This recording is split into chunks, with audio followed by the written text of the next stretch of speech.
Hello दोस्तों, स्वागत है आपको प्यारे से YouTube channel physics bye Sanjeev sir classes में। आज हम लोग पढ़ेंगे चैप्टर 7 का नेक्स्ट टॉपिक।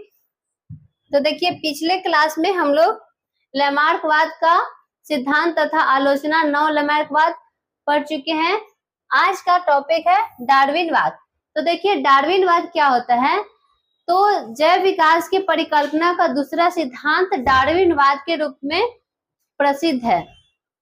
और जो डार्विनवाद है ये दूसरा सिद्धांत के रूप में है। डार्विनवाद प्रसिद्ध है। जो डार्विनवाद थे वो अंग्रेज वैज्ञानिक थे।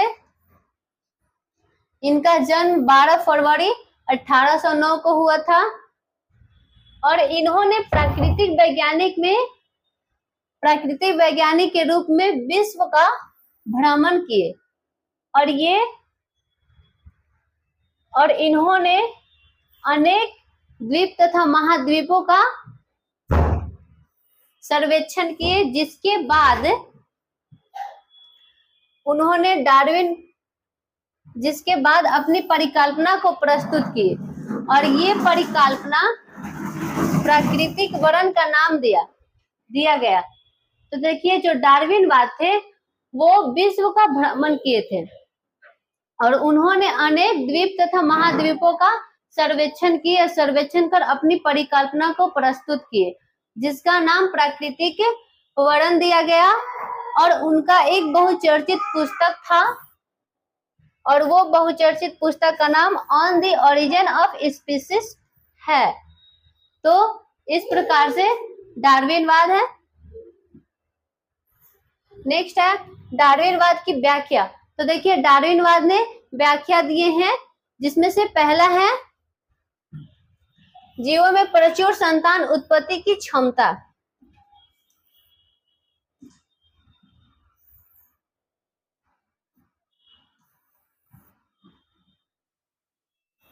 तो आइए, जीवन में प्रचुर संतान उत्पत्ति की क्षमता क्या है कि सभी जीव अपने अस्तित्व बनाए रखने के लिए अपार क्षमता को ग्रहण किए होते हैं। अर्थात जितने भी जीव होते हैं उनमें अपनी उत्पत्ति की क्षमता को बनाए रखने के लिए अपार क्षमता होती है, जिसके कारण उन जातियों को स्थिरता बना रहता है, अर्थात वो निश्चित होते हैं।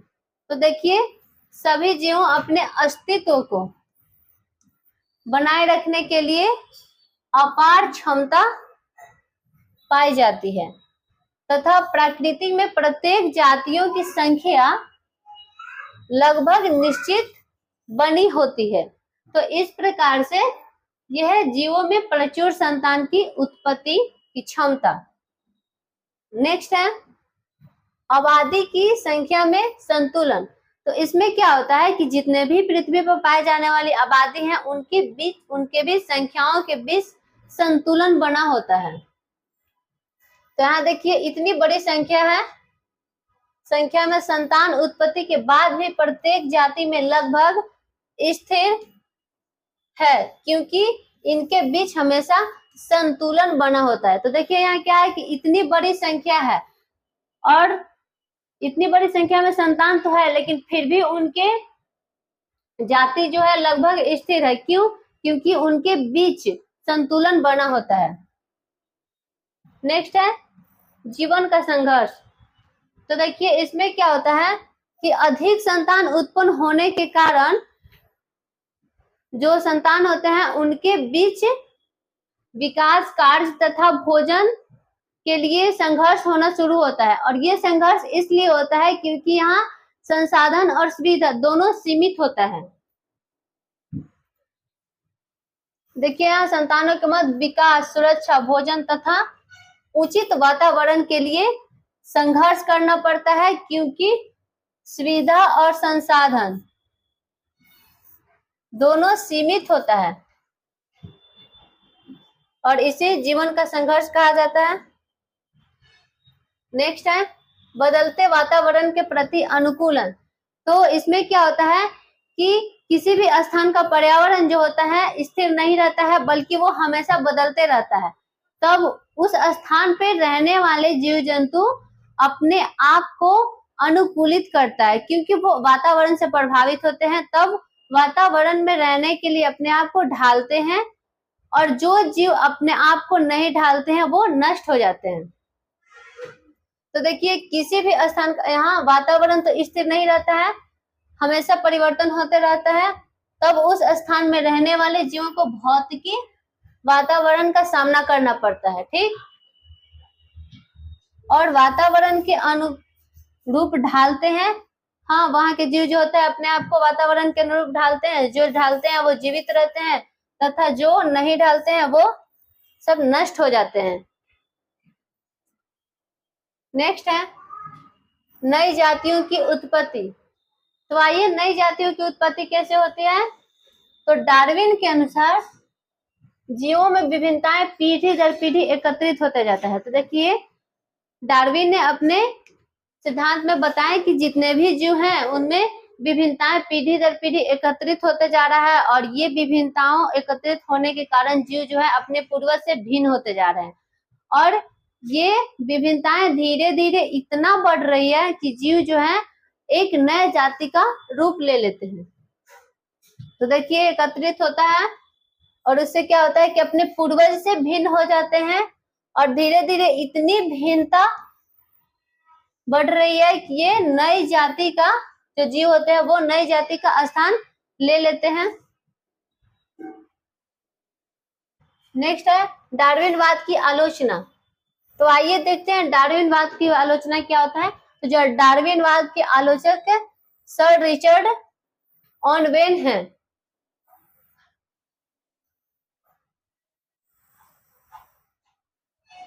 तो देखिए डार्विनवाद के प्रमुख आलोचक कौन थे, सर रिचर्ड ऑनवेन, और उन्होंने क्या व्याख्या किए कि जो डार्विनवाद थे वो विभिन्नताओं तथा विभिन्नताओं की उत्पत्ति एवं उसके कारण पर कोई प्रकाश नहीं डाले।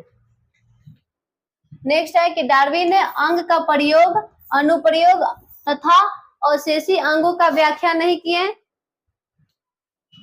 नेक्स्ट है कि जो डार्विनवाद थे वो जलीय जीव से स्थलीय जीवों का विकास होता है और इस पे स्पष्ट नहीं किए हैं।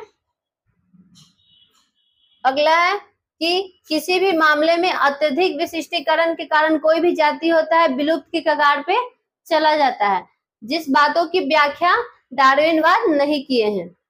तो इस प्रकार से डार्विनवाद के आलोचना है।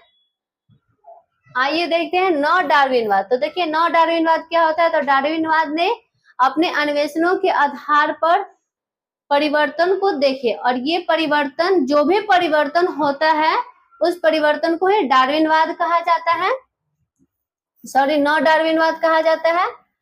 और ये परिवर्तन जो होता है उनके अनुसार बताया गया कि जो भी नई जातियां की उत्पत्ति होती है वो पुरानी जातियों के जीन में उपस्थित विभिन्नताओं के कारण होता है। तो आइए इनके अनुसार नई जातियों का उद्गम पुरानी जातियों के जीन्स में उपस्थित जीन्स में साधारण परिवर्तन होने के फलस्वरूप होता है, जिसके कारण विभिन्नताएं और बढ़ रही है। तो उनके अनुसार बताया गया कि जो भी नई जाति की उत्पत्ति होती है वो पुरानी जातियों में उपस्थित जीन्स में परिवर्तन होने के कारण होता है, जिसके कारण विभिन्नताएं और अधिक बढ़ रही है। तो इस प्रकार से हमने देखे डार्विनवाद की व्याख्या, डार्विनवाद की आलोचना तथा नौ डार्विनवाद। तो आज के लिए इतना ही, मिलते हैं नेक्स्ट क्लास में। धन्यवाद।